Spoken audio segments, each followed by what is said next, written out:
expert and legendary author Ben Bova to talk about The Aftermath, an adventure story of conflict and hope in deep space. Hello, Dr. Bova. It's nice to be here. The Aftermath is part of your widely acclaimed Asteroid Wars sequence and included in a cycle of novels you call the Grand Tour. The Asteroid Wars is sort of a slice of what happens in the region of the solar system called the asteroid belt. There are thousands of minor planets there, little chunks of rock, but they're very, very valuable. And corporations have gone to war over them because they are the bonanza of the 21st century. The Aftermath is the story of what happens when the shooting stops. There's a family whose ship has been destroyed. They're drifting out of the solar system. They're trying to stay alive and get back home.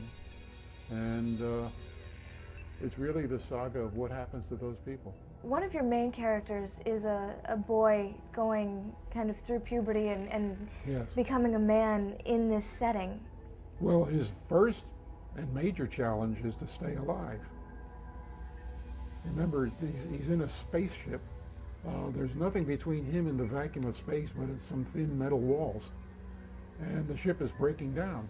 It's old, it's been damaged. This lad's first job is to stay alive, to keep the spacecraft functioning, to keep the equipment repaired well enough so that he and his mother and sister can survive.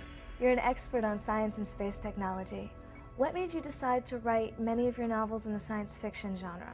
Well, you know, when writers begin, their elders always say, write about what you know, write about what interests you.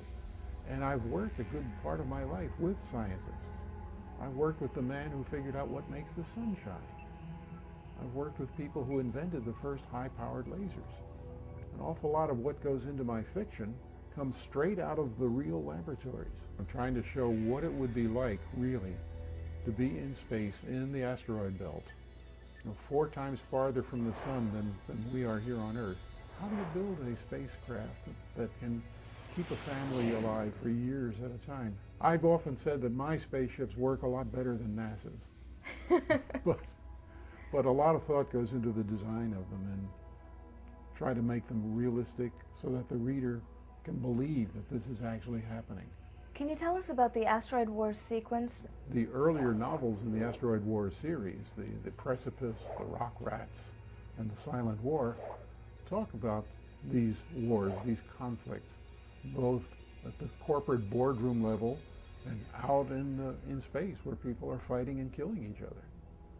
And the reason they're fighting is to control the enormous resources of the asteroid belt. So where did you draw your inspiration for the Asteroid Wars and for the Aftermath in particular? The human race has got to begin tapping the resources in space to make life sustainable here on Earth.